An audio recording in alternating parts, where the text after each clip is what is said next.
Hola gente, bueno, tenemos nuestra primera clase. Hoy vamos a estudiar la transformada de Laplace y sus propiedades básicas. Obviamente en la próxima clase seguiremos estudiando ella, la transformada de Laplace y su aplicación para resolver ecuaciones diferenciales ordinarias.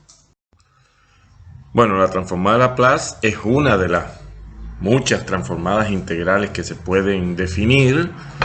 Acá escribimos una, se puede ver el núcleo, que es la función esa KST, y al depender el núcleo de un parámetro S, también se dice que esa es una integral paramétrica o que la función depende del parámetro, la función f grande depende del parámetro S porque yo estoy integrando con respecto a t. La forma especial de la transformada de Laplace, el núcleo es la exponencial con el exponente negativo st. Obviamente, por eso es que lo que ella devuelve, la salida de la transformada de Laplace es en el parámetro s, que es y lleva ese nombre en honor a Pierre-Simon Laplace, un matemático francés, matemático y físico y un destacado investigador francés. Antes de ver las propiedades de la transformada y este tipo de cosas, vamos a ver unos ejemplos muy simples. Y ustedes dirán, ¿y cómo puedo ver los ejemplos antes de la definición? Lo que pasa es que recuérdense que la transformada está definida en función de una integral que ya ustedes conocen, que estudiaron en análisis matemático 1, con lo cual no hay, en honor a la verdad, no hay nada nuevo en la transformada de Laplace, por eso podemos calcular algunas muy sencillas. Por ejemplo, la transformada de una función constante, o sea, C es cualquier número real. Obviamente, por propiedades de la integral puede salir fuera de la integración, puede salir incluso fuera del límite, aunque lo mantuve aquí. Y cuando yo integro, recuérdense que siempre tengo que evaluar en el límite superior menos el límite inferior.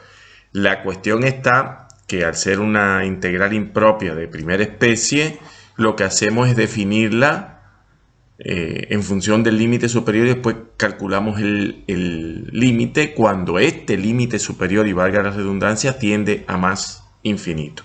Y esto es lo que hemos hecho acá, y se dan cuenta que como la exponencial tiene un exponente negativo, al tender b a más infinito, tiende a 0, por tanto solo nos va a quedar 1 sobre c, y al estar multiplicado, 1 sobre s, perdón, y al estar multiplicado por c, queda la respuesta final que está acá. Siempre en los ejemplos se usan las funciones elementales. Digamos, vimos la función constante, ahora vamos a ver una de las más usadas, que es la exponencial. Bueno, al sustituirla tengo el producto de exponenciales con la misma base y diferentes exponentes. Bueno, por propiedades sencillas queda esto, y al integrar de vuelta me doy cuenta que como S es mayor que A, para que esto tienda a 0, cuando B tiende a infinito, y me quede exactamente 1 sobre S menos A. Después volveremos de vuelta a esta idea que está aquí. En realidad lo que tenemos acá es una función potencial para cualquier exponente, pero vamos a tratar de obtener una fórmula general para n cualquiera, pero analizando casos particulares. Les recuerdo que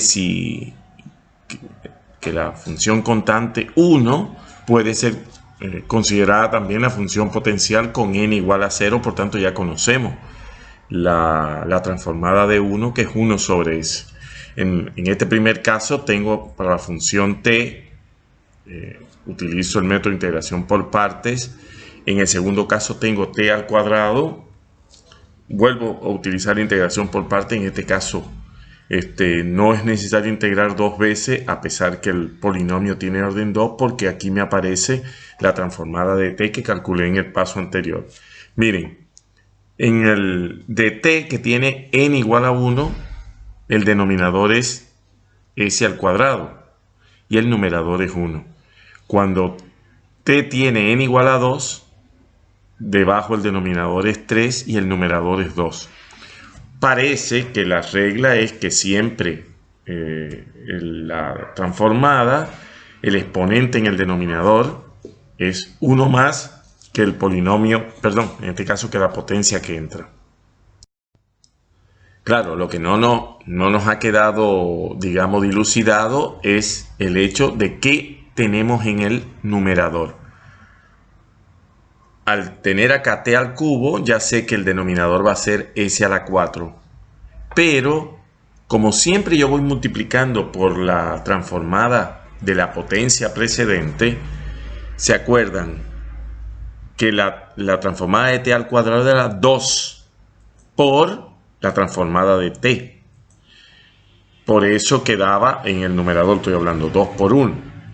Y acá me queda 3 por la transformada de t al cuadrado. Por lo tanto, en el numerador tengo 3 por 2. Pero si yo le agrego el 1, que es el elemento neutro a la multiplicación, me doy cuenta que 3 por 2 por 1 es ni más ni menos que el factorial de 3. Por eso podemos enunciar la regla general para la transformada de cualquier función potencial, que es n factorial sobre s a la n más 1. Bueno, en el caso de coseno tengo una integral en el cual su integrando es el producto de una exponencial por una función trigonométrica. Ustedes saben que este tipo de integrales se integra 2 veces por parte y después en el miembro derecho aparece exactamente lo mismo que yo estoy buscando y por tanto, por una simple operación algebraica, se despeja y se obtiene la transformada del coseno como se culmina en la próxima filmina.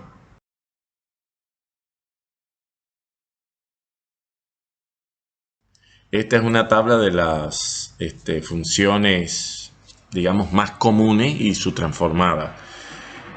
¿Se acuerdan cuando ustedes estudiaron integración?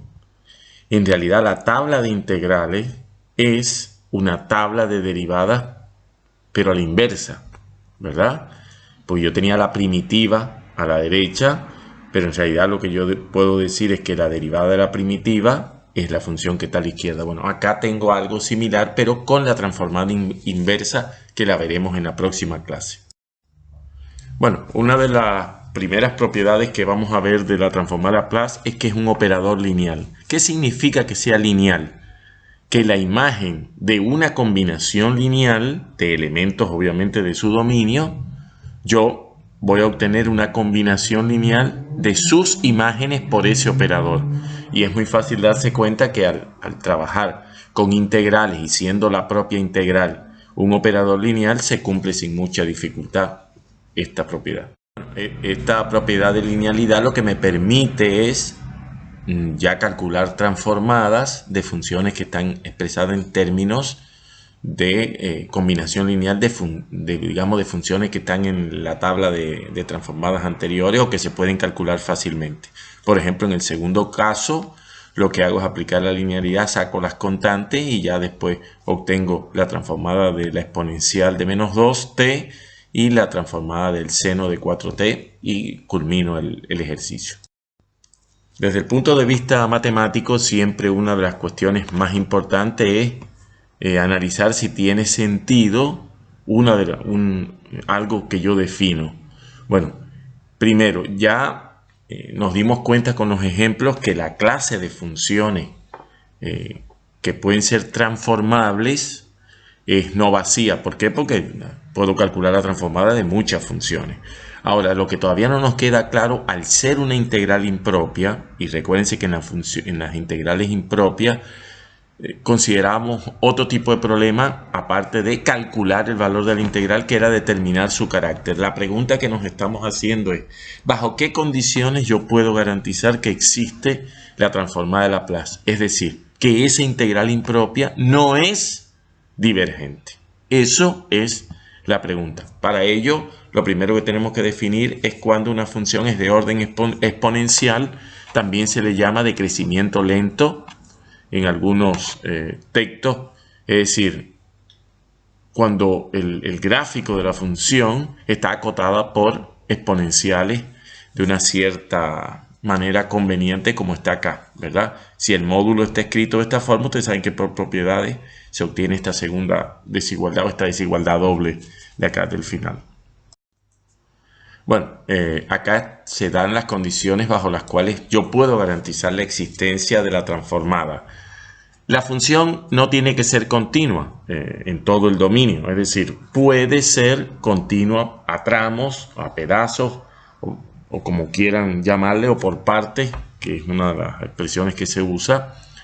Y si además es de orden exponencial, entonces va a existir la transformada siempre y cuando la parte real de S sea mayor que C, que es, acuérdense, el exponencial que acota a F. Estamos trabajando acá con ese orden complejo, pero recuérdense que si S es real, la parte real de S es sencillamente el número real S. Entonces lo que estamos pidiendo es que S sea mayor que C, si S es el caso de un número real. Pero si es complejo, tenemos que imponer esta condición. Como les decía, en la próxima clase que seguiremos estudiando la transformada de Laplace y en particular aplicándola a la resolución de ecuaciones diferenciales ordinarias, una de las propiedades en esa dirección es calcular la transformada de una derivada. Bueno, obviamente acá tengo un integral en el cual su integrando es el producto de dos funciones, debo integrar por parte. Lo que pasa es que para integrar por parte voy a tomar a u como la exponencial y db como la derivada. Por tanto, acuérdense que la fórmula es u por b menos b por du. Con lo cual, si db es la derivada de f, b va a ser f. Y me queda esta expresión muy sencilla y como es de orden exponencial, al evaluar en más infinito, ella, digamos, es dominada por la primera exponencial con exponente negativo, con lo cual tiende a 0 al evaluarlo en el límite superior, menos en el límite inferior, que es este que está acá, y me queda sencillamente la transformada de la función. Dicho de otra manera, la transformada de la derivada es S por la transformada de la función menos la función evaluada en 0. Un razonamiento similar me lleva a analizar la transformada de la segunda derivada. Fíjense que algo que hicimos muy similar a lo de la potencia de t. Acá a la derecha ya aparece la transformada de la primera derivada que ya calculamos, con lo cual al sustituir, bueno, me queda la expresión. Miren la regla. Siempre se multiplica la transformada de la función por el s, ¿a qué exponente? Al orden de la derivada. Y después va decreciendo s y se va evaluando la función, y en este caso la primera derivada, que es la que antecede a la derivada que estoy calculando. De esta forma puedo obtener de una manera similar la transformada de la tercera derivada, y siguiendo esta idea puedo obtener la transformada de la derivada enésima. Ya como dijimos, va a ser s elevado a la potencia n, porque la derivada es de orden n, por la transformada de la función. Y de ahí va decreciendo las potencias de s y va aumentando. Fíjense acá, tengo la función, la primera derivada, la segunda derivada, la derivada de orden n-1, que es la anterior, todas evaluadas en 0. Es digamos, un recurso mnemotécnico muy sencillo. Bueno, vimos la transformada de una derivada, ahora veremos la transformada de una integral. En este caso, como yo en el integrando tengo el producto de la exponencial por una integral, voy a tomar a u como la integral. ¿Por qué? Porque al derivarla me queda sobre la función integrando evaluada en el límite superior. ¿Lo ven? Acá. Y entonces aplicando, como ya sabemos, el método de integración por parte, después de evaluar en el límite superior y el inferior, me queda simple y llanamente 1 sobre s por la transformada de la función original. En la transformada de una derivada, de la primera derivada, ¿se acuerdan que quedaba s por la transformada de la función? Bueno, en cierta forma, para que tengan una idea de la relación esta inversa, entre comillas, que tiene la derivada y la integral, acá Si allá multiplicaba por s, acá voy a tener 1 sobre s, si voy a dividir por s. Bueno, vimos la transformada de la derivada, la transformada de la integral, y ahora vamos a ver la derivada de la transformada, y por supuesto, ya ustedes se darán cuenta que la próxima propiedad va a ser la integral de la transformada en una cierta forma. Bueno, lo curioso acá es que esta propiedad, la derivada de la transformada, que debería escribirse de derecha a izquierda, se escribe de izquierda a derecha. ¿Por qué razón? Porque así en el orden operativo es como se usa, como se utiliza.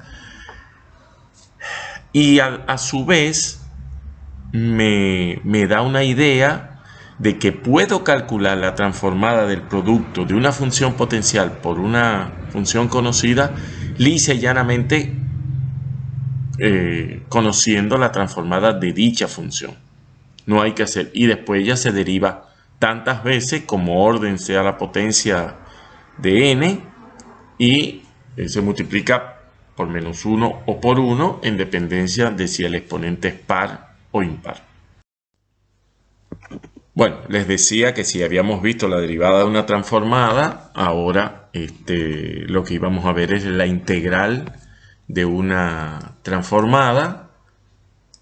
Y bueno, y esta es la regla. En concreto, lo que me está diciendo la regla es que yo puedo calcular la transformada, perdón, la integral de una transformada, sencillamente calculando la transformada de la función original sobre t. Bien, eso es lo que dice esta regla. Seguimos estudiando propiedades de la transformada. En este caso, hay una propiedad que se llama traslación en el eje S, para decirlo de otra manera, traslación en la función de salida. Bueno, si yo estoy buscando la transformada del producto de una exponencial por la función, lisa y llanamente lo que tengo que hacer es después de tener la transformada de la función, es desplazarla a unidades, la transformada. Es decir, para que se representen geométricamente, la estoy corriendo hacia la derecha o hacia la izquierda en dependencia de si A es negativa o es positiva. Bien, y como dice acá, no es necesario calcular esa nueva transformada, sino solo desplazar la transformada de la función. Esta es también una propiedad que es para la función de salida, es decir, para la función transformada que está en el espacio de la frecuencia. Y lo que me dice es que yo, si hago un cambio de variable en la función original, o sea, la que voy a transformar, esto se refleja obviamente en la transformada. En la transformada, obviamente, que es la salida. A veces se escribe de la primera forma, ¿lo ven? Como está acá. Y a veces, que es, digamos, lo más usado, se escribe de esta forma. ¿Qué me permite esto? Por ejemplo, calcular la transformada del seno de 5t, conociendo la transformada del seno. ¿Qué es lo que hago? Divido por 1/5 y donde está s pongo s sobre 5 y bueno, ya las simples operaciones algebraicas me permiten obtener el resultado buscado. Veremos una función llamada escalón unitario o impulso unitario que se define de esta manera. Fíjense que en realidad esta función es, geométricamente hablando, es una función que vale 0 hasta un determinado valor y de ahí salta a 1 y sigue valiendo 1 de ahí en lo sucesivo. Por eso que se llama escalón, ¿verdad? Porque es como de una escalera para subir de un peldaño al otro. Y esto me permite definir también esta otra función que está acá. Pero a continuación veremos una de las propiedades más importantes de esta función escalón unitario. Bueno, aquí está la transformada de la función escalón unitario, ¿verdad? Al yo sustituirla, lo que estoy diciendo es que el intervalo de integración desde 0 a más infinito se divide en dos. Uno que va desde 0 hasta a, donde la función vale 0 y obviamente la integral va a ser 0, y la otra que va desde a hasta más infinito. Por eso el resultado acá es e a la menos as, porque el primero cuando tiende a más infinito se hace 0, ¿verdad? Ese es digamos, lo que puedo decirles de la transformada de la función, y que se usa si yo quiero, para decirlo de alguna manera, desactivar, borrar una parte del gráfico de una función. Lo que hago es multiplicarla, por supuesto, por el escalón unitario hasta ese valor, en el cual se hace 0 y después vale la propia función, como dice aquí debajo. Bueno, una de las aplicaciones de la función escalón unitario o salto unitario es el hecho de que puedo obtener una fórmula única para representar, digamos, escribir una función dada por tramos o por ramas. Miren esta función que está aquí. Esta función tiene, para decirlo de alguna manera, tres partes. De 0 a 2 es la recta y igual a 2, de entre 2 y 3 vale menos 1 y de 3 en adelante vale 0. Bueno, vamos a partir obviamente del primer valor en el primer intervalo, que es 2. Bueno, de ahí en adelante la función tiene hasta 2, ella vale ese valor, no hay otro. La pregunta es, ¿cómo yo puedo combinar ese 2 en el intervalo de 2 a 3 utilizando la función unitaria y que me dé menos 1? Claro, si a 2 yo le resto menos 3, en ese intervalo de 2 a 3 me da ¿qué cosa? Me da menos 1. Con lo cual, si al 2 le resto 3 veces el salto unitario t menos 2, que vale 0 hasta 2, y de 2 en adelante vale 1, obviamente ya en el segundo intervalo, o sea, a partir de 2 me da menos 1. Pero les recuerdo que ese menos 1 es solo hasta 3. Entonces, voy a agregarle la función salto unitario en 3. ¿Por qué? Porque esta función salto unitario en 3 hasta 3 vale 0. Y de 3 en adelante vale 1. Ese 1 que yo estoy agregando aquí, más el menos 1 que es el resultante de la anterior operación, me da 0, que es el valor requerido de ahí en adelante. Siguiendo la idea del ejemplo anterior, me doy cuenta que esto es una función dada, en este caso por estas dos ramas, es decir, tiene una expresión hasta un determinado valor y a partir de ahí tiene otra expresión. Bueno, como siempre empezamos por el intervalo inicial que vale gen t. Ahora, a partir del valor a, tengo que restarle gen t para que me dé 0. Con lo cual, eso lo puedo escribir como gen t por el escalón salto unitario. Lo que está haciendo esta resta es, esta resta vale gen t hasta a, y a partir de a vale 0 porque estoy restando lo mismo. O sea, gen t le estoy restando gen t. Y solo debo agregarle h por el salto unitario a partir de a, que es donde vale la función h, porque ya toda la anterior, los dos primeros sumandos se hacen 0 a partir de a. En el caso del segundo ejemplo, fíjense que solo tengo, si bien tiene 3 ramas, pero vale 0 en 2. Bueno, vale 0 hasta a. Con lo cual, yo puedo expresar esa parte como gen t por u en t menos a. Porque la función salto unitario hasta a vale 0 y 0 por g da 0. Y a partir de a hasta b, me queda gen t. Pero si ustedes se fijan, yo necesito que esa función a partir de b vuelva a ser 0. Con lo cual le tengo que restar gen t, que es el valor que está teniendo, a partir de b. y lo obtengo con el producto de gen T por la función salto unitario a partir de B. Esto sucintamente se escribe de esta forma. Y utilizar este recurso es porque después yo puedo calcular mucho más fácilmente la transformada de una función dada como en una única fórmula, como estas que están acá.